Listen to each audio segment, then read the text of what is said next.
Hello everyone, welcome back to my YouTube channel Rahul UPSC math. Dear student, आज के lecture में हम class 10th की एक्सरसाइज 4.1 का जो क्वेश्चन नंबर 2 है उसको स्टार्ट करेंगे। प्रीवियस लेक्चर में हमने एक्सरसाइज 4.1 का जो क्वेश्चन फर्स्ट है उसको सॉल्व किया था। आज के लेक्चर में हम एक्सरसाइज 4.1 के सेकेंड क्वेश्चन को सॉल्व करेंगे। ठीक है, तो सभी बच्चे अपने एनसीईआरटी बुक निकाल लें और देन हम क्वेश्चन को स्टार्ट करते हैं। देखिए क्वेश्चन नंबर 2 क्या लिखा है। एक्सरसाइज 4.1 द्विघात समीकरण है चैप्टर का नाम। ठीक है, तो देखिए क्वेश्चन नंबर सेकंड कहता है निम्न स्थितियों को द्विघात समीकरण के रूप में निरूपित कीजिए। यानी आपके पास एक स्टेटमेंट लिखा हुआ आएगा जो मैंने आपको एग्जाम्पल समझाया था, एग्जाम्पल 1। उसमें हमारे पास एक हिंदी में लिखा हुआ स्टेटमेंट आ रहा था और उसको हमें द्विघात समीकरण बनानी थी और फिर उसको हल करना था। ठीक है, तो यहाँ पर केवल इसने पूछा है निम्न स्थितियों को द्विघात समीकरणों के रूप में निरूपित कीजिए। यानी इन स्टेटमेंट से द्विघात समीकरण बनाने हैं आपको केवल। ठीक है, लेकिन हम आपको हल करना भी सिखाएंगे यहीं पर। देखिए फर्स्ट पार्ट क्या है। एक आयताकार भूखंड का क्षेत्रफल 528 मीटर स्क्वायर है। क्षेत्र की लंबाई मीटरों में चौड़ाई के दुगने से एक अधिक है। हमें भूखंड की लंबाई और चौड़ाई ज्ञात करनी है। तो भूखंड की लंबाई और चौड़ाई ज्ञात करनी है तो सबसे पहले हमें द्विघात समीकरण बनानी पड़ेगी। ठीक है, तो देखिए ध्यान से, क्लास 10th है। ठीक है, क्लास 10th का एक्सरसाइज 4.1 का सेकंड क्वेश्चन है। यहाँ पे लिख लो आप एक्सरसाइज 4.1। ठीक है, सेकंड क्वेश्चन है, ध्यान से सुनिए। एक बार दोबारा पढ़ लेते क्वेश्चन। देखिए एक आयताकार भूखंड का क्षेत्रफल। तो देखिए सबसे पहले एक आयताकार भूखंड बना दो, लैंड यानी रेक्टेंगुलर लैंड है, एक भूखंड है, मतलब जमीन का टुकड़ा भूखंड हो गया। एक ऐसे आयताकार भूखंड मान लिया मैंने और इसका क्षेत्रफल आपको दिया हुआ है। इस भूखंड का क्षेत्रफल कितना है, एरिया यानी क्षेत्रफल। इसका क्षेत्रफल है 528 मीटर स्क्वायर, 528 मीटर स्क्वायर। ठीक है, अब देखिए क्या कहता है कि क्षेत्र की लंबाई चौड़ाई के दुगने से एक अधिक है। क्षेत्र की जो लंबाई है वो चौड़ाई के दुगने से एक अधिक है। तो चौड़ाई को मान लो आप x, तो लंबाई क्या हो जाएगी, लंबाई का मान चौड़ाई के दुगने से एक ज़्यादा है। तो चौड़ाई x है तो चौड़ाई का दुगना 2x हो जाएगा। इससे एक ज़्यादा करना है तो +1 कर लो, तो ये इसकी लंबाई बन जाएगी। ठीक है, ये नीचे वाली लंबाई होती है, लेंथ होती है, और ये ब्रेथ होती है। तो समझ गए होंगे आप, जो क्षेत्र की लंबाई थी चौड़ाई के दुगने से एक अधिक थी। तो चौड़ाई का दुगना, चौड़ाई को पहले x मान लिया तो लंबाई 2x हो गया, और इससे एक ज़्यादा थी तो एक इसमें जोड़ दिया अपने। ठीक है, 2x + 1 कर दिया, तो लंबाई का मान कितना आ गया, 2x + 1। अब हमें भूखंड की लंबाई और चौड़ाई का मान ज्ञात करना है। ठीक है, और क्षेत्रफल आपको दिया हुआ है। तो पहले आप यहाँ पे मान लो, ठीक है, पहले मान लो यहाँ पर कि माना आयताकार, माना आयताकार भूखंड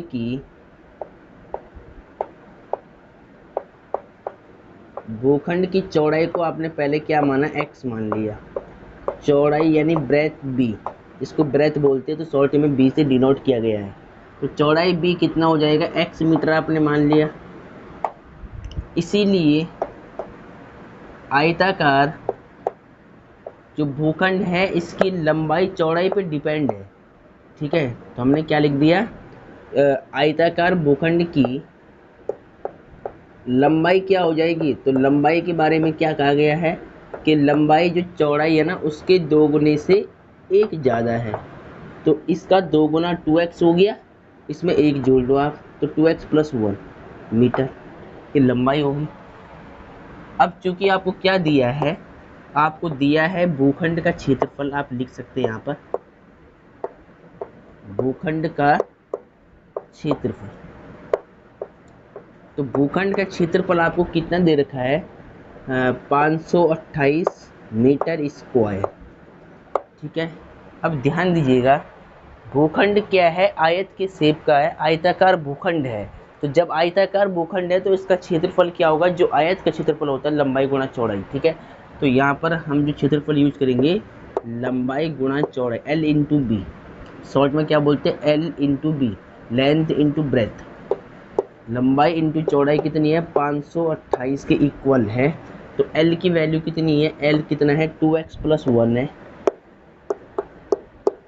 और बी कितना है, बी एक्स 528, मल्टीप्लाई कराओ तो कितना हुआ 2x स्क्वायर, x का 1 में x इक्वल टू 528, ठीक है। अब इसको मानक रूप में लिख लो, तो पहले 2x स्क्वायर है, फिर प्लस का x है, 528 को लेफ्ट में लाओ तो माइनस का 528 हो जाएगा, राइट में कुछ नहीं तो जीरो।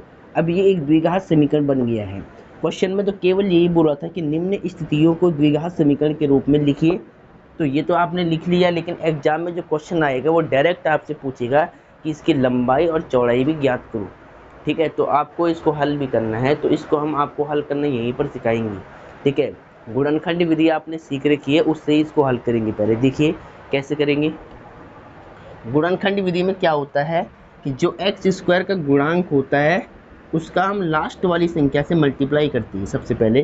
तो सबसे पहले काम यही होता है कि देखिए जो एक्स स्क्वायर का गुणांक है वो कितना है 2 है, जो लास्ट वाली संख्या वो कितनी है 528 से गुणा करा दो इसका पहले, तो कितना आएगा 2 8 16 का 6, हासिल लगाई 1, 2 दूनी 4, 1 5 और 2 5 10, 1056 हो गया।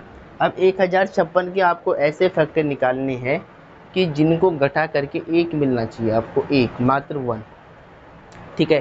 तो क्या करेंगे, आप फैक्टर निकाल लो पहले। तो देखिए इसके फैक्टर निकाल लेते हैं पहले, 1056 के पहले हम फैक्टर निकालेंगे, ठीक है। और इसके ऐसे दो फैक्टर हमें चाहिए जिनको माइनस करके एक मिलना चाहिए। एक्स का कोफिशिएंट यहाँ कुछ नहीं है तो 1 मान लो आप, 1 मिलना चाहिए, ठीक है।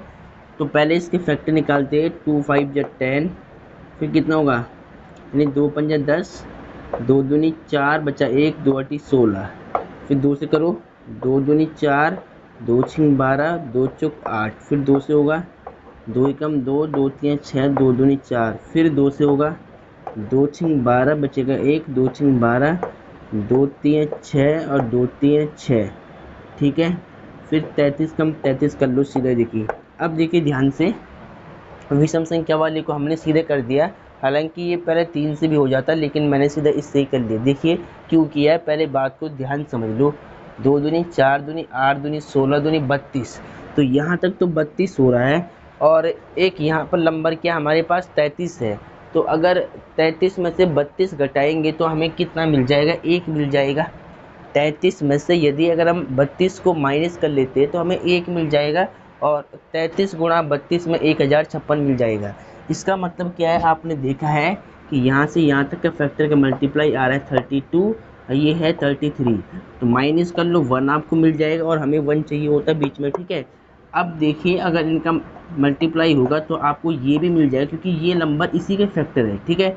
तो आपको डायरेक्ट यहाँ पे क्या लिखना है, आपने समझ लिया है कि 1056 के फैक्टर क्या होंगे, 33 गुणा में 32 करोगे तो आपको मिलेगा 1056, और यदि अगर 33 में से 32 आप माइनस करते तो आपको 1 मिल जाएगा, ठीक है। ये इसके फैक्टर निकल गए। अब यहाँ पर देखिए इस 1 को आपको क्या लिखना है, इस 1 का मान आपने निकाल लिया 33 माइनस में 32, ठीक है। यहाँ पे 33 है, 33 माइनस में 32 आप लिख लो इस 1 को, और इंटू में x सेम, माइनस में 528 बराबर में 0 है।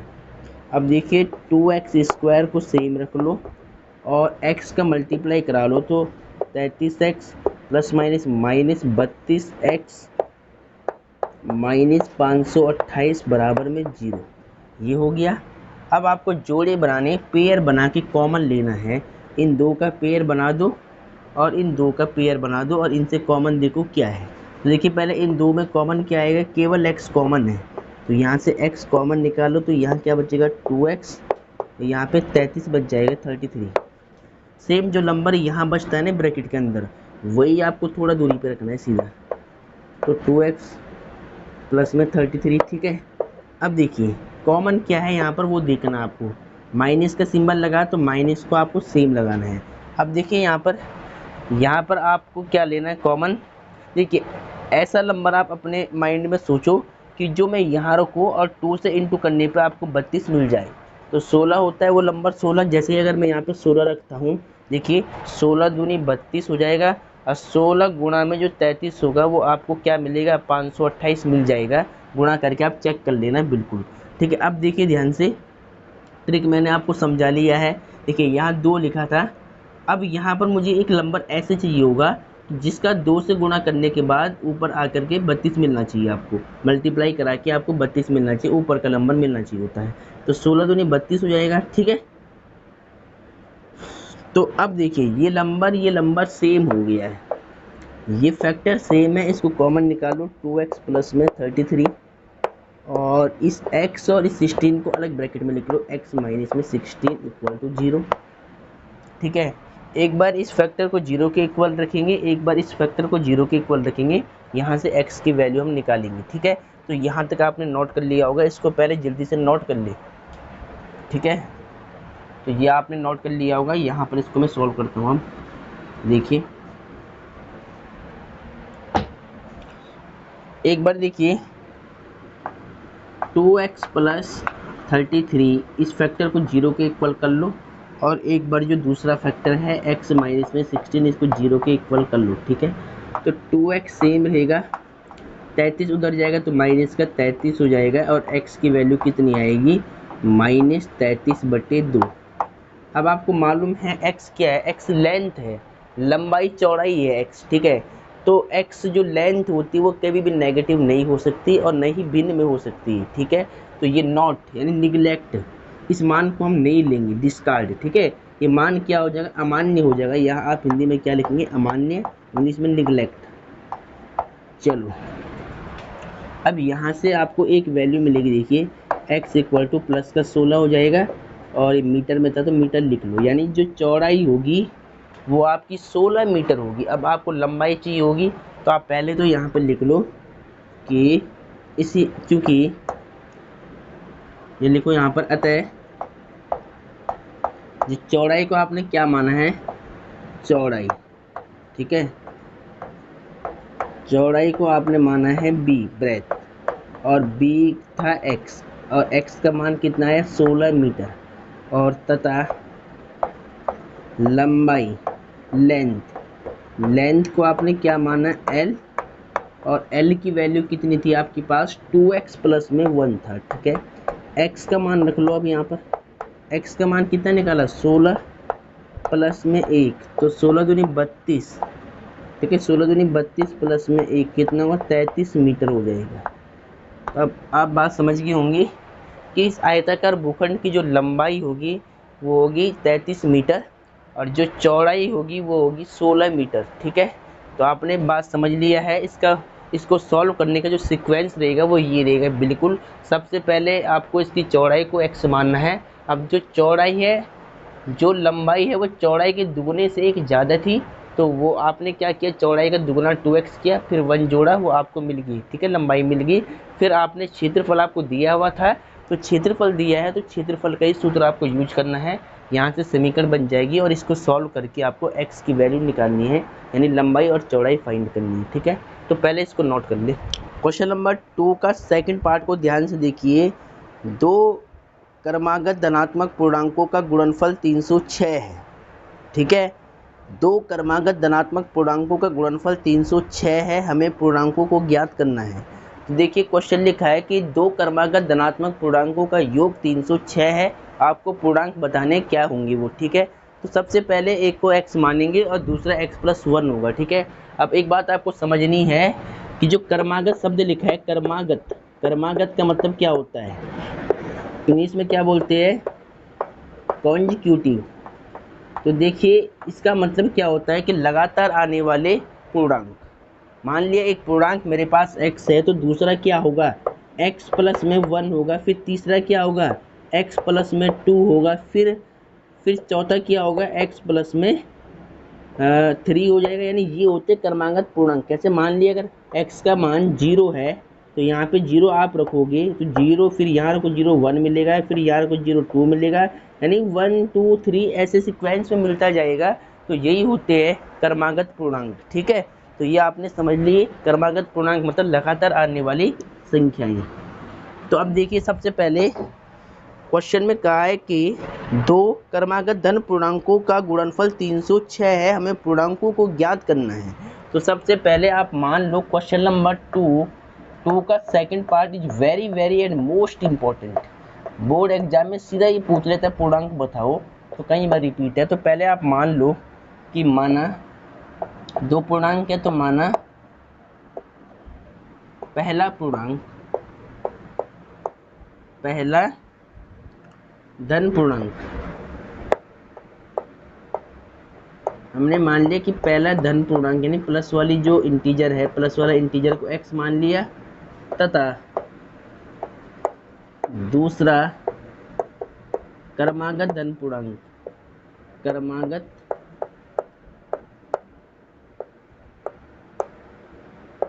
धन पूर्णांक, पहले पूर्णांक को x मान लिया और दूसरा जो क्रमागत धन पूर्णांक है उसको आप क्या मानोगे, x प्लस में 1, x के बाद क्या आएगा x प्लस 1। ठीक है, तो अब दोनों का गुणनफल 306 दे रखा है आपको। ठीक है, तो प्रश्नानुसार अकॉर्डिंग टू क्वेश्चन, क्वेश्चन में क्या दिया है, प्रश्नानुसार दोनों पूर्णांकों का गुणनफल कितना है, 306, यानी इनका आपको मल्टीप्लाई कराना पड़ेगा। x इंटू में x प्लस 1 का मल्टीप्लाई करा दिए, गुणनफल कितना दिया हुआ है, 306। तो आपको पूर्णांक बताने प्रथम और द्वितीय पूर्णांक क्या होगा। ठीक है, तो हम निकालते हैं, देखिए कैसे निकालेंगे। सबसे पहले तो इसका इंटू कर लो आप अंदर, x का x से मल्टीप्लाई होगा तो x स्क्वायर हो जाएगा, x का 1 से मल्टीप्लाई, x 1 जे x इक्वल टू 306। अब इसको मानक रूप में लिखो, x स्क्वायर प्लस में x, ये नंबर इधर आएगा तो माइनस का 306 इक्वल टू 0 हो जाएगा। ठीक है, अब ये एक द्विघात समीकरण बन गया, इसके फैक्टर आपको फाइंड करने हैं। ऐसी दो संख्याएं आपको सोचनी है कि जिनका तो गुणनफल 306 होता होगा और माइनस करके x का गुणांक यानी यहाँ पर 1 मिलना चाहिए, ऐसी संख्या आपको सोचनी है। तो देखिए, अगर नहीं मालूम चल रहा तो इसके फैक्टर निकाल लो आप, ऐसे 306 के फैक्टर निकाल लो। ठीक है, और यहाँ पर सबसे पहले आप ऐसे लिख देना इसको कि ऐसे ब्रैकेट बना देना, जो नंबर एक्स स्क्वायर का गुणांक होता है ना, यहाँ पर तो 1 है, तो 1 की मल्टीप्लाई करो लास्ट वाली संख्या से, 1 गुणा में 306, तो कितना आएगा, 306 ही आएगा। अब 306 के ऐसे दो गुणनखंड चाहिए होंगे कि जिनको माइनस करके 1 मिल जाए, तो आपको नहीं पता है, तो यहाँ पर सबसे पहले इसके ऐसे फैक्टर आप निकाल ले, प्राइम फैक्टर, अभाज्य गुणनखंड। ठीक है, तो 2 से करो इसको, 2 एकम 2, 1 बचेगा, 2 पंजे 10 और 2 तियां 6 हो जाएगा। ठीक है, अब किससे होगा, 3 से होगा। देखिए, 3 पंजे 15 और 3 एकम 3। अब फिर किससे होगा, 3 से होगा। देखिए, 3 एकम 3, यहाँ पर 2 बचेगा, 21 हो जाएगा, तो 3 सत्ते 21। और फिर किससे होगा, 17 से होगा, 17 एकम 17। ठीक है, अब देखिए ऐसी दो संख्याएं, देखिए 306 के तो इतने सारे फैक्टर आ गए, आपको केवल 2 फैक्टर चाहिए कि जिनको माइनस करके 1 मिल जाए। तो देखिए, 2 3 6 और 6 3 18, तो क्या मिल गया, एक 18 मिल गया फैक्टर और एक 17 पहले से था, तो 18 इंटू में 17 कितना होगा, 306 होगा, और 18 माइनस में 17 कितना होगा, 1 हो जाएगा, जो हमें चाहिए। तो यानी 306 के ऐसे दो फैक्टर कौन से, 18 गुणा में 17 है, इनको अगर इंटू करेंगे तो 306 आपको मिल जाएगा। अगर इन दो फैक्टर को आप माइनस करते हो तो आपको 1 मिल जाएगा, यानी 1 मिल जाएगा। ठीक है, अब क्या करना, देखिए एक्स स्क्वायर प्लस में इस 1 की वैल्यू, इस 1 को हम क्या लिख सकते हैं, 18 माइनस में 17, 18 में से 17 घटाएंगे तो 1 मिल जाएगा, इंटू में एक्स माइनस में 306 बराबर में 0। ठीक है, अब देखिए x का मल्टीप्लाई कराओ तो कितना होगा, 18x, x का मल्टीप्लाई पहले 18 में होगा तो 18x प्लस माइनस माइनस, और x का 17 से मल्टीप्लाई तो 17x माइनस में 306 इक्वल टू 0। ठीक है, अब यहाँ पर पेयर बना के कॉमन लेना है आपको, ठीक है, जोड़े बना के कॉमन लेते हैं। तो पहले जो जोड़ा बना है इसमें से आपको कॉमन लेना है। क्या कॉमन है इसमें? एक्स कॉमन है, दोनों में सेम संख्या क्या एक्स है, जो सेम नंबर होता है उसको कॉमन निकालते हैं, यहाँ एक्स बचेगा एक, यहाँ पर 18 बच जाएगा, ठीक है। जो संख्या यहाँ बचती है उसको सेम रखते हैं थोड़ा दूरी पर, वही सेम ब्रैकेट के अंदर वाली संख्या को सेम रखना है आपको, ठीक है। अब देखो इक्वल टू 0 हो गया। अब इन दोनों संख्याओं में देखो क्या कॉमन है, तो देखिए यहाँ पर 17 को हम क्या लिख सकते हैं, 17 इंटू में एक्स, और जो ये 306 था इस नंबर को हम क्या लिख सकते हैं, 18 इंटू में 17। देखिए यहाँ पर 17 है, यहाँ पर 17 है, इसका मतलब यहाँ पर 17 आएगा कॉमन, ठीक है। क्या आएगा, देखिए यहाँ पर 17 मिलेगा और यहाँ पर आपको 17 मिलेगा, तो ये बाहर निकलेगा, तो बाकी जो बचेगा वो अंदर आएगा, ठीक है। तो यानी यहाँ से हमने देख लिया इन दोनों संख्याओं में कॉमन क्या मिलेगा, 17 मिलेगा आपको, ठीक है। तो इन दोनों से मैंने 17 कॉमन लिया है। अब देखिए ध्यान से, ब्रैकेट के अंदर x प्लस 18 और x प्लस 18 सेम फैक्टर है, ठीक है, सेम गुणनखंड है, इनमें से एक फैक्टर आप लिख लो, x प्लस 18 लिख दिया, ठीक है। अब जो x बचा, जो बीच का नंबर है, इसको अगले फैक्टर में रख दो, नहीं अगले ब्रैकेट के अंदर आप रख लो इसको, x माइनस में 17 इक्वल टू 0। अब यहाँ से देखिए एक बार x प्लस 18 इक्वल टू 0 होगा, और एक बार क्या होगा, x माइनस में 17 इक्वल टू 0 हो जाएगा। यहाँ से x की वैल्यू माइनस का 18 आएगा, और दूसरी वैल्यू क्या आएगी, x की वैल्यू प्लस का 17 आएगा, ठीक है।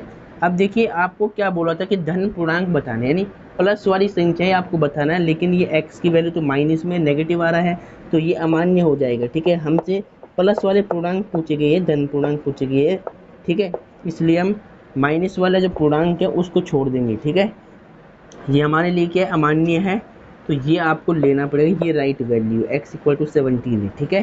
तो अब देखिए पहला पूर्णांक क्या था, ये रफ काम है, इसको तो आप हटा दो। अब देखिए प्रथम पूर्णांक आपको लिखना है, इसीलिए जो प्रथम पूर्णांक है यानी पहला पूर्णांक भी लिख सकते हैं आप, अगर मैंने पहला लिखा है तो पहला लिख दो आप यहाँ पर, पहला पूर्णांक, प्रथम क्या बोलेंगे, पहला। तो पहला पूर्णांक कितना आ गया, पहले पूर्णांक को आपने क्या माना था, x माना था, x की वैल्यू कितनी लेनी है, 17, तो पहला पूर्णांक तो 17 हो गया, तथा दूसरा पूर्णांक कितना हो जाएगा, दूसरा पूर्णांक, तो दूसरे पूर्णांक को आपने क्या माना है, दूसरा पूर्णांक है x प्लस में 1, तो x प्लस में 1, यहाँ पर x की वैल्यू फिल कर दो, 17 प्लस में 1 यानी 18। अब देखिए ये दोनों पूर्णांक कैसे है, क्रमागत पूर्णांक है, क्रमागत, ठीक है, क्योंकि देखिए 17 के बाद 18 आएगा, जस्ट मतलब क्रम के अकॉर्डिंग चल रहा, ठीक है। जिन दो संख्याओं का अंतर 1 होता है वो क्या होते हैं, क्रमागत पूर्णांक होते हैं, ठीक है। तो देखिए ऐसे आपको सॉल्व करना था, पूरे सवाल को बिल्कुल सीक्वेंस में समझाया है मैंने, ऐसे आपको बोर्ड एग्जाम में लिख कर आना है बिल्कुल, ठीक है। इसको सही से नोट कर ले एक बार। अब डियर स्टूडेंट क्वेश्चन नंबर 2 का थर्ड पार्ट को ध्यान से देखिए आप, क्वेश्चन 2 का थर्ड पार्ट है, ठीक है, इसको बिल्कुल ध्यान से देख ले। क्वेश्चन क्या लिखा है सुनिए पहले, रोहन की माँ उससे 26 वर्ष बड़ी है और उनकी आयु वर्षों का गुणनफल अब से 3 वर्ष पश्चात 360 हो जाएगी, हमें रोहन की वर्तमान आयु ज्ञात करनी है। तो क्वेश्चन आप समझ गए, एक बार दोबारा सुन ले। क्वेश्चन क्या कहता है कि रोहन की माँ उससे 26 वर्ष बड़ी है, किससे, रोहन से, उनकी आयु का गुणनफल अब से 3 वर्ष पश्चात 360 हो जाएगी, हमें रोहन की वर्तमान आयु ज्ञात करनी है, ठीक है। तो पहले देखिए आपको रोहन की वर्तमान आयु ज्ञात करनी है, तो पहले उसको x मान लो, हम मान लेते हैं, ये क्वेश्चन भी वेरी वेरी इंपॉर्टेंट है, इसलिए इसको ध्यान से रिपीट करिए। तो मान लिया मैंने कि माना रोहन की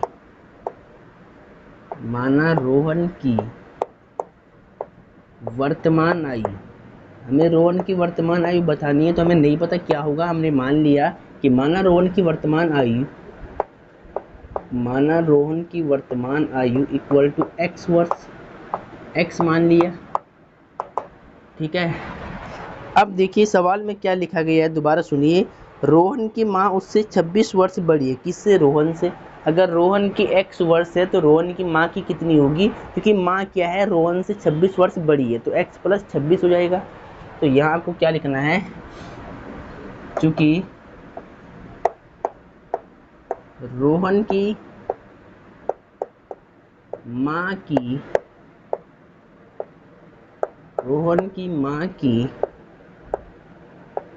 वर्तमान आयु कितनी हो जाएगी, वर्तमान आयु।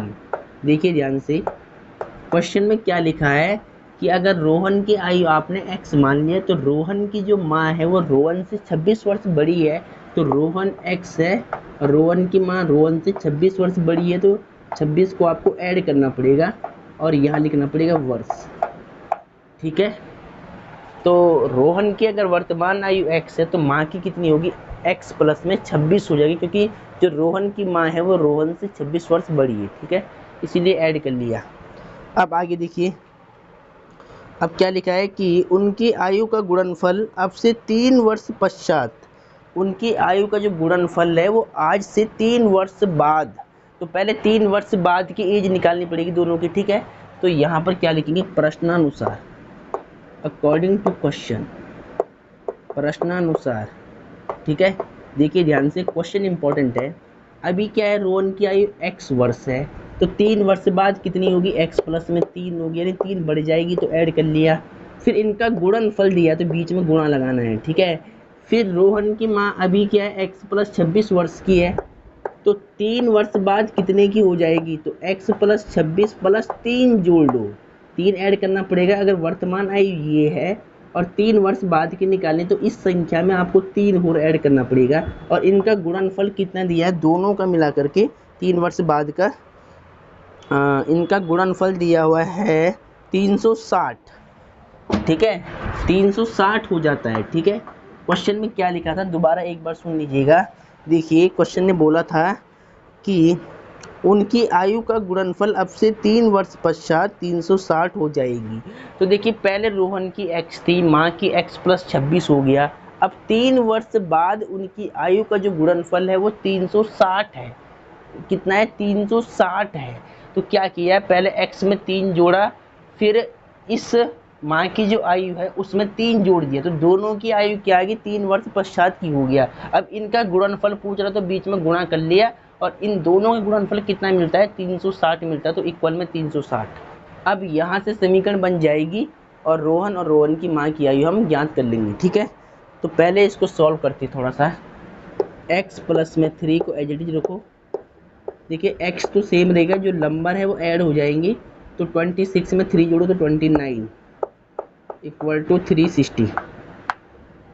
मल्टीप्लाई कराओ अंदर, x का पहले दोनों नंबर्स करना है। ठीक है, तो x का x में होगा x स्क्वायर, x का 29 में करो तो 29x, फिर 3 का गुणा x में करो 3x, फिर 3 का गुणा करो 29 में, तो 29 3 87 87 होना चाहिए। ठीक है, देखिए कैसे, 3 27 का 7 यहाँ से लगाए 2, 3 दूनी 6 2 8। ठीक है, बिल्कुल सही है, 360।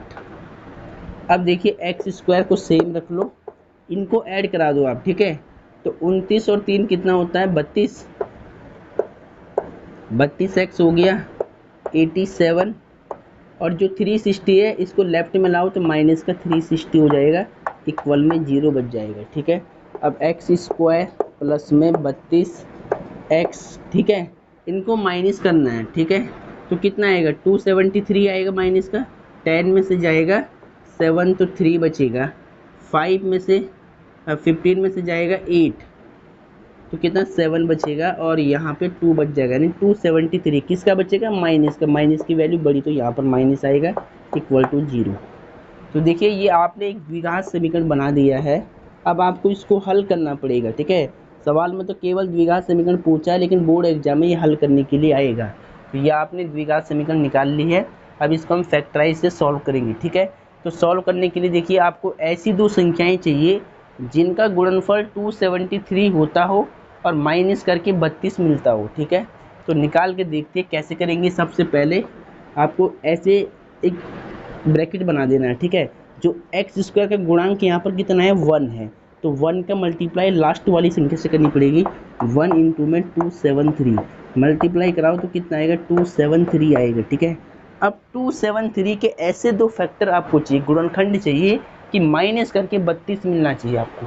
तो देखिए यहाँ पर, देखिए अब 273 के फैक्टर यहाँ पे निकाल लेते हैं। पहले कैसे निकालेंगे, देखिए पहले किससे जाएगा, 3 से जाएगा, तो 3 9 जा 27 और 3 1 जा 3। अब 7 से जाएगा तो 7 7 1 जा 7, 2 बचेगा तो 21 हो जाएगा, तो 7 3 जा 21 और 13 1 जा 13 हो जाएगा। ठीक है, अब देखिए ध्यान से, इन 3 फैक्टर में से आपको केवल 2 फैक्टर ऐसे चाहिए जिनको माइनस करके 32 मिलना चाहिए। ठीक है, तो देखिए मिल जाएगा यहाँ पर, देखिए 13 3 39 हो जाएगा, है ना। 13 गुणा में 3 कितना होता है, 39, और माइनस में 7। इस 7 को आप करो माइनस तो कितना आएगा, माइनस करके 32 मिलना चाहिए।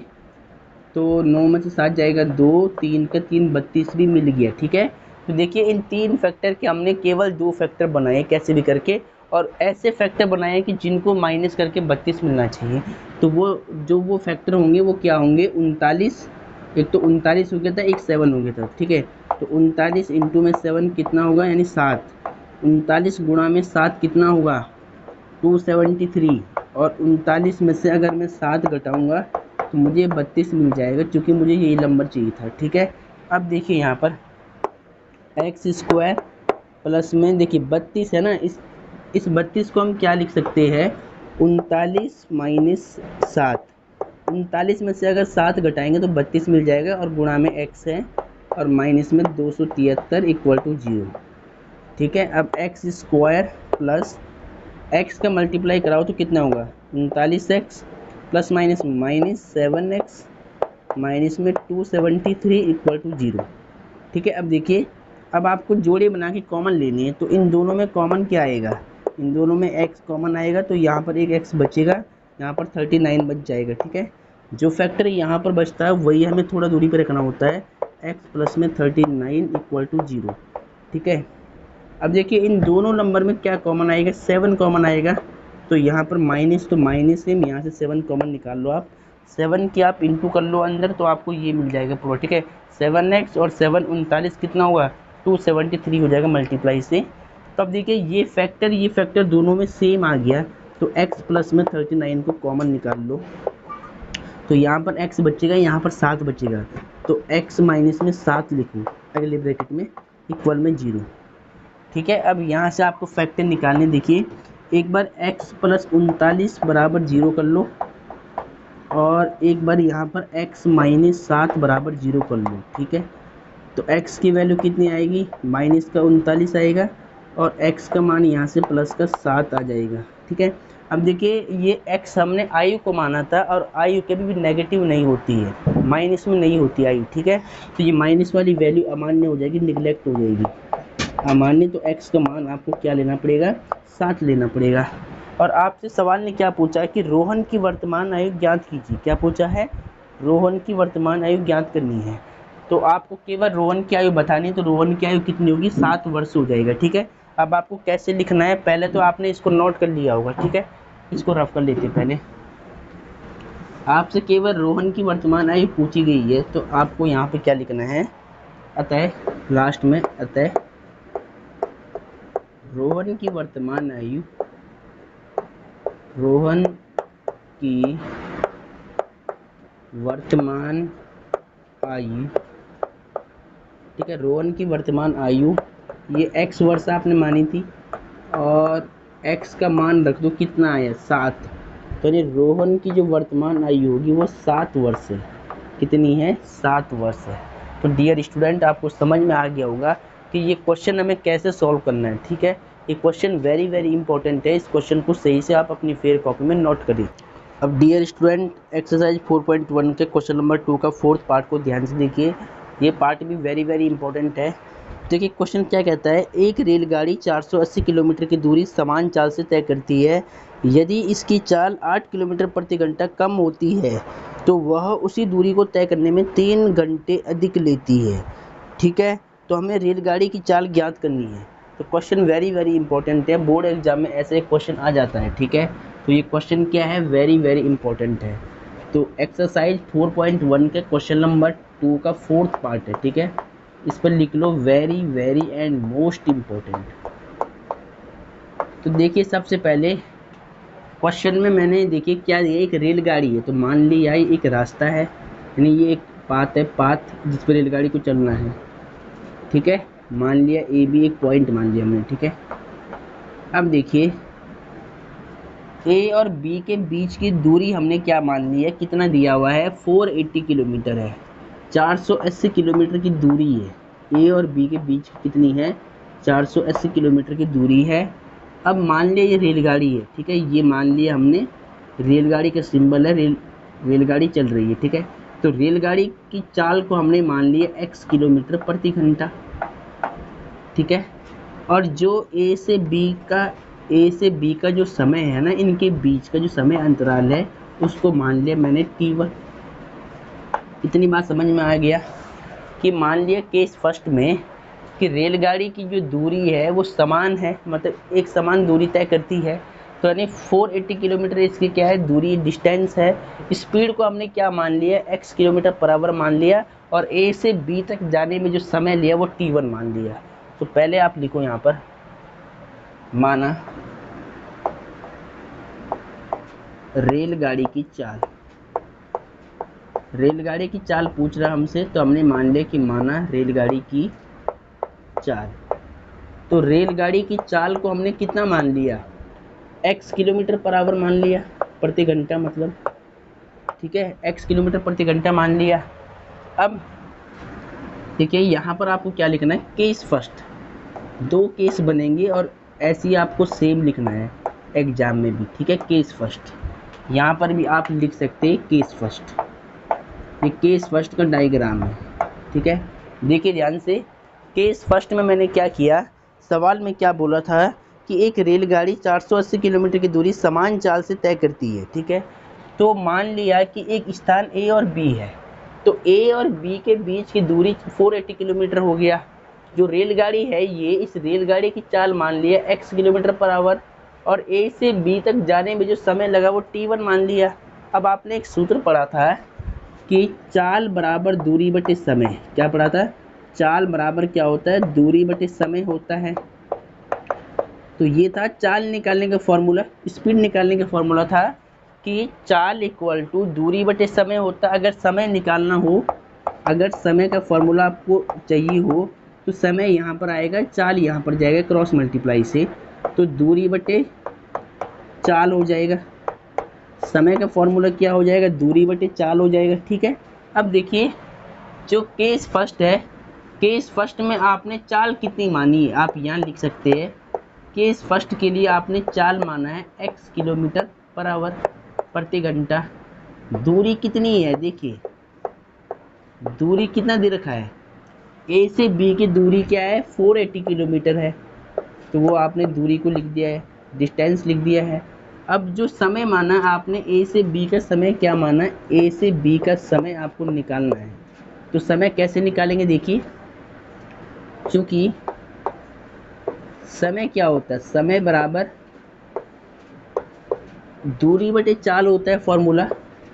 ए से बी का मैं समय निकाल रहा हूँ, समय मुझे नहीं पता है, तो मैंने क्या लिखा, समय निकालने के लिए समय बराबर दूरी बटे चाल का सूत्र लगा लिया, ठीक है। अब समय कितना माना है मैंने, t1 माना है, तो समय का मान t1 हो गया। दूरी कितनी है, ए से बी की दूरी है 480 यानी 480 किलोमीटर। चाल कितनी मानी है, x किलोमीटर प्रति घंटा, x मान लिया है, ठीक है। ये आपने t1 का मान निकाल लिया, समय 1, यानी जब रेलगाड़ी की जो चाल x किलोमीटर थी और दूरी 480 किलोमीटर था और समय t1 था, उस वक्त जो उसको समय लगा है चलने में वो कितना लगा है, 480 अपॉन में x किलोमीटर, ठीक है, ये वाला पूरा प्रति घंटा, ठीक है। तो ये हो गया t1 समय, इसका यूज करेंगे बाद में। अब देखिए केस सेकंड के लिए, ठीक है, ये था केस फर्स्ट के लिए। अब केस सेकंड में क्या कहा गया है, सवाल में एक बार ध्यान से देखिए आप कि यदि इसकी चाल 8 किलोमीटर प्रति घंटा कम होती है। अब सेकंड केस में जो चाल है वो कितनी कम होती है, 8 किलोमीटर पर आवर कम हो जाती पहले की तुलना में। तो पहले x थी, अब चाल 8 किलोमीटर प्रति घंटा कम हो रही है, तो कितना हो जाएगा, चाल x माइनस में 8 करना पड़ेगा। पहले x है, अब चाल 8 किलोमीटर प्रति घंटा कम हो रही है, तो x माइनस 8 होगा सेकंड केस के लिए स्पीड, ठीक है। तो यहाँ पर देखिए आप स्थान मान लें मेरे पास ए और बी है, स्थान वही सेम है और दूरी भी सेम है, समान दूरी है दोनों की, ठीक है। तो दूरी भी क्या रहेगी, समान रहेगी, 480 किलोमीटर, ठीक है। अब स्पीड में देखिए चेंज आएगा, पहले स्पीड थी x किलोमीटर प्रति घंटा, अब इसने कहा है कि स्पीड 8 किलोमीटर प्रति घंटा लेस हो जाती है, यानी कम हो जाती है पहले की तुलना में। तो पहले x है, अब स्पीड 8 किलोमीटर प्रति घंटा कम होती, तो x माइनस में 8 किलोमीटर प्रति घंटा बन जाएगा, ठीक है। स्पीड तो आपकी ये होगी, यानी चाल तो आपकी ये आ गई, और जो समय है सेकंड की इसके लिए टाइम को मान लो आप t2, ठीक है। अब फॉर्मूला वही है, t2 निकालने का फॉर्मूला क्या है, देखिए क्योंकि आपने यही सेम फॉर्मूला यहाँ पर भी यूज करना है, यहाँ पर आप लिख ले पहले के सेकंड, ठीक है। अब के सेकंड में जो चाल है वो कितनी होगी है, चाल होगी है x माइनस में 8 किलोमीटर प्रति घंटा, कम होगी थी चाल, ठीक है। तो कम होकर कितनी होगी, x माइनस में 8 किलोमीटर पर आवर। दूरी सेम है, दोनों की इसमें दूरी सेम बोल रखा है, तो दूरी कितना है, 480 किलोमीटर है। समय देखिए सेकंड केस का समय निकाल लो आप, क्योंकि समय बराबर क्या होता है, समय बराबर क्या होता है, दूरी बटे चाल होता है फॉर्मूला, समय बराबर दूरी बटे चाल।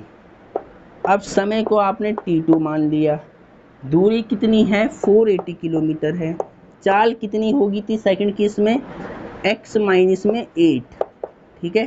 तो ये आपने t2 निकाल लिया है। अब केस फर्स्ट और केस सेकंड का जो रिजल्ट है, t1 और t2 का जो रिजल्ट है वो हमें अभी यूज करना पड़ेगा। कैसे यूज करेंगे, एक बात आपको ध्यान रखना है। इसके बाद देखिए यहाँ पर लिखो प्रश्नानुसार, अकॉर्डिंग टू क्वेश्चन। अब सवाल में जो बोला गया है वो आपको यूज करना है। प्रश्नानुसार क्या बोला गया है, सबसे पहले सुनिए ध्यान से। सबसे पहले आपको क्या करना है, t1 लिखना है और बराबर में t2 लिखना है, ठीक है। अब इनको संतुलित करने के लिए, बैलेंस करने के लिए उसने क्या कहा है, देखिए सवाल में बोला गया है कि यदि इसकी चाल 8 किलोमीटर पर आवर कम होती है तो वह उसी दूरी को तय करने में 3 घंटे अधिक लेती है। अब यहाँ पर एक याद करने वाली बात है कि हमेशा ध्यान रखना, अगर चाल कम होगी तो जो समय होगा वो ऐड होगा लेफ्ट साइड में, लेफ्ट में ऐड करना है, ठीक है। अगर स्पीड डाउन होती है तो यानी लेस होती है, कम होती है, जो समय दे रखा हुआ 3 घंटे 2 घंटे 6 घंटे, वो आपको लेफ्ट साइड में यानी बाएं पक्ष में ऐड करना है। अगर स्पीड इंक्रीज होगी, बढ़ेगी, तो आपको समय जो दे रखा होगा वो आपको राइट में ऐड करना है। ये आपको याद रहेगा कि अगर स्पीड डिक्रीज होती है, कम होती है, तो जो समय दिया है क्वेश्चन में वो आपको लेफ्ट साइड में ऐड करना है, यानी जो यहाँ पे t1 लिखा है इसमें ऐड करना है। और अगर स्पीड इंक्रीज होगी यानी बढ़ेगी, तो जो समय दे रखा होगा वो आपको t2 में ऐड करना है, यानी राइट साइड में ऐड करना है, ठीक है। इसको आप याद रखना। तो अब इस सवाल में स्पीड कम हो रही है और फिर कितने घंटे अधिक लेती थी, ये 3 घंटे अधिक लेती है, ठीक है। तो अब मैं क्या करूँगा, t1 सेम रखूँगा। यहाँ पर देखिए स्पीड हो रही थी कम और समय कितना अधिक ले रही है, 3 घंटे अधिक ले रही है, तो वो समय आपको ऐड करना है लेफ्ट साइड में, यानी t1 में ऐड करना है, t1 के साथ में, ठीक है। तो अब देखिए t1 की वैल्यू कितनी है, इस बात को आप याद रखना। अब t1 की वैल्यू कितनी है, 480 बटे में x, और 3 आपको सेम रखना है, ठीक है। t2 का मान यहाँ से रख लो जो आपने निकाला है, t2 का मान कितना है, 480 बटे में x माइनस में 8 है, ठीक है। इसको आप सही से सॉल्व करेंगे, ठीक है। इसको अब आपको सॉल्व करना है, यहाँ से एक द्विघात समीकरण बन जाएगी, फिर इसको हम हल करेंगे, ठीक है। तो अब देखिए ये आपने नोट कर लिया हुआ सारा, इसको पहले नोट कर ले एक बार। चलो अब इसको रफ कर लेते हैं। आगे देखिए अब केवल हमें इस समीकरण को लेकर चलना है। देखिए यहाँ पर तो हमारे पास समीकरण क्या निकली है, 480 बटे में x फिर प्लस का 3 इक्वल टू 480 अपॉन में x माइनस में 8 है, ठीक है। ये समीकरण आ गया है, इसको आपको सॉल्व करना है। देखिए अब देखिए ये समीकरण मैंने यहाँ पे लिख लिया है, अब इसको आपको सॉल्व करना है। तो देखिए कैसे करेंगे, सबसे पहले इसका मल्टीप्लाई आपको, देखिए पहले तो आप सही से लिख लो इसको। देखिए पहले तो मैं लिख रहा हूँ इस चीज़ को, ठीक है। तो 480 को मैंने लिख लिया, साइड चेंज कर रहा हूँ, ठीक है। फिर ये संख्या बाहर जाएगी, ठीक है, ये तो बाहर मान लो अभी यहीं पर है, ये जाएगी उधर तो माइनस हो जाएगा 480 बटे में x है। और फिर देखिए ये नंबर यहाँ लेफ्ट में बच जाएगा, तो मैं साइड चेंज कर रहा हूँ, तो ये 3 राइट में भेज दिया मैंने, ठीक है। क्या किया, इस नंबर को इधर भेजा पहले, तो ये माइनस हो गया और ये 3 लेफ्ट में था, अब मैंने साइड चेंज कर ली सीधा, ठीक है। तो ये आ गया मेरे पास। अब इसका मल्टीप्लाई इससे कराओ, इसका मल्टीप्लाई इससे, इसका मल्टीप्लाई इससे। देखिए x का मल्टीप्लाई 480 में होगा, तो 480 x हो जाएगा, ठीक है। फिर इसका मल्टीप्लाई कराओ तो कितना आएगा, पहले तो आएगा 480x, ठीक है। इस संख्या का x में होगा तो 480x हो जाएगा। फिर ये माइनस और ये माइनस प्लस बन जाएगा, 480 का 8 में करो तो कितना आएगा, 80 का 0 हो जाएगा, 8 64 का 4 हो जाएगा, हासिल लगाई 6, 8 चौक 32 और 6 38 हो जाएगा, ठीक है। इतना बटे में कितना है, इसका मल्टीप्लाई यहाँ करना पड़ेगा, तो x का पहले x में होगा x स्क्वायर, फिर माइनस x का 8 से होगा तो 8x इक्वल टू 3 हो गया, ठीक है। अब देखिए 480 प्लस का 480 माइनस का आपस में कट हो जाएगा, तो कितना बचेगा 3840 बटे में x स्क्वायर माइनस में 8x equal to 3। Cross multiply कर लो आप यहाँ पर, ठीक है। कट करना है तो कट कर लो, देखिए 3 1 जे 3 सामने सामने कट जाएगा, ठीक है।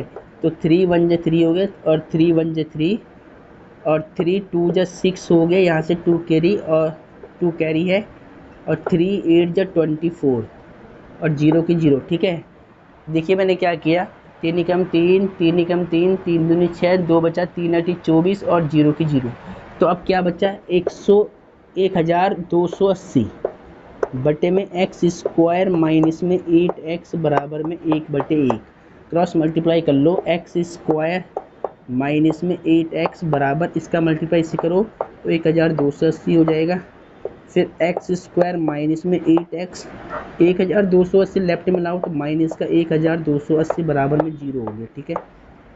ये एक द्विघात समीकरण बन गया। अब आपको इसको हल करना है और रेलगाड़ी की चाल बतानी है इसको हल करके, ठीक है।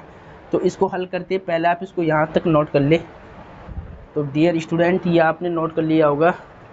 अब देखिए अब समीकरण हमें चाहिए होगी, अब इसको हल कर देंगे हम, ठीक है। देखिए समीकरण को पहले ऊपर लिख लेते हैं, एक्स स्क्वायर माइनस में 8x माइनस में 1280 बराबर 0, ठीक है। तो ये एक समीकरण आपके पास आ चुकी है, इस समीकरण को आपको सॉल्व करना है, ठीक है। तो देखिए इसको सॉल्व करते हैं।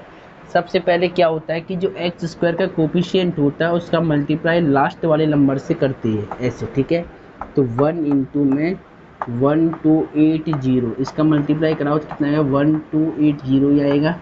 नंबर के फैक्टर निकालने पड़ेंगे 1280 के, तो इसके फैक्टर आप पहले निकाल लो ऐसे, 2 6 12 2 चौक 8 और 0 की 0, 2 3 6 2, ठीक है, 2 दूनी 4 0, फिर 2 एकम 2 बचा 1 2 6 12, 0 की 0, 2 2 8 16 0, 2 चौक 8 0, 2 दूनी 4 0 और 2 एकम 2 0, 2 पंजे 10, 5 एकम 5।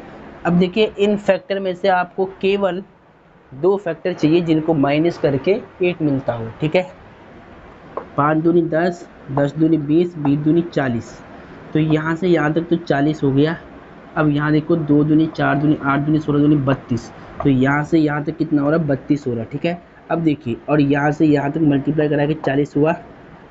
अब 40 माइनस 32 कितना होगा 8 हो जाएगा। तो यानी इसके ऐसे दो फैक्टर क्या है 40 इंटू में 32 कितना होगा 1280 मिल जाएगा। और जब माइनस करेंगे 40 में से 32 को अगर माइनस करेंगे तो कितना मिल जाएगा 8 मिल जाएगा, ठीक है। तो आपने समझ लिया है। अब यहाँ पर आप लिखेंगे इसको एक्स स्क्वायर माइनस में 8 को क्या लिखना है 40 माइनस में 32 इंटू में एक्स माइनस में 1280 बराबर में 0, ठीक है। अब देखिए एक्स स्क्वायर सेम रहेगा, माइनस का मल्टीप्लाई एक्स का मल्टीप्लाई, तो minus 40x minus minus plus में 32x माइनस 1280 बराबर में 0, ठीक है। अब पेयर बना के कॉमन ले लो, इन दोनों में कॉमन क्या आ रहा है x, यहाँ क्या बचेगा x माइनस में 40, ठीक है। जो यहाँ बच्चा वही थोड़ा दूरी पर रख लो, x माइनस में 40 इक्वल टू 0, ठीक है। अब देखिए इन दोनों में कॉमन क्या था, इन दोनों में कॉमन आएगा 32, यहाँ प्लस का सिंबल है, प्लस लगा लो, इन दोनों में से 32 कॉमन आएगा, ठीक है। अब देखिए ये फैक्टर दोनों में सेम हो गया, x माइनस में 40 और x प्लस में 32 इक्वल टू 0। अब देखिए एक बार x माइनस 40 0 के इक्वल कर लो, और एक बार x माइनस, यहाँ पर देखिए एक बार x माइनस 40 को 0 के इक्वल कर लो, और एक बार x प्लस में 32 को 0 के इक्वल कर लो, ठीक है। तो यहाँ से देखिए x का मान कितना आएगा, 40 आएगा, और यहाँ से x का मान माइनस में 32 आएगा। तो स्पीड कभी भी माइनस में नहीं होती है, ठीक है। तो स्पीड माइनस में नहीं होती है तो हम क्या करेंगे, इसको निगलेक्ट यानी अमान्य हो गया। चाल कभी भी माइनस में नहीं हो सकती है, इसीलिए हम क्या बोलेंगे, इसीलिए रेलगाड़ी की जो चाल होगी, रेलगाड़ी की चाल कितनी होगी, 40 किलोमीटर पर आवर प्रति घंटा, ठीक है। 40 किलोमीटर प्रति घंटा रेलगाड़ी की चाल हो जाएगी, ठीक है। तो डियर स्टूडेंट, ऐसे आपने निकालना है, आपने रेलगाड़ी की चाल को x माना था, तो x बराबर कितना हो जाएगा, 40 किलोमीटर प्रति घंटा। तो डियर स्टूडेंट ये आपका आंसर आ गया, ऐसे आपको नोट करना है। तो आज के इस लेक्चर में हमने एक्सरसाइज 4.1 को समाप्त किया है। इस 4.1 को आपको फेयर कॉपी में बिल्कुल सही से लिखना है। तो आज के लेक्चर को बेसिकली यहीं पर समाप्त करते हैं। जय हिंद, जय भारत, वंदे मातरम।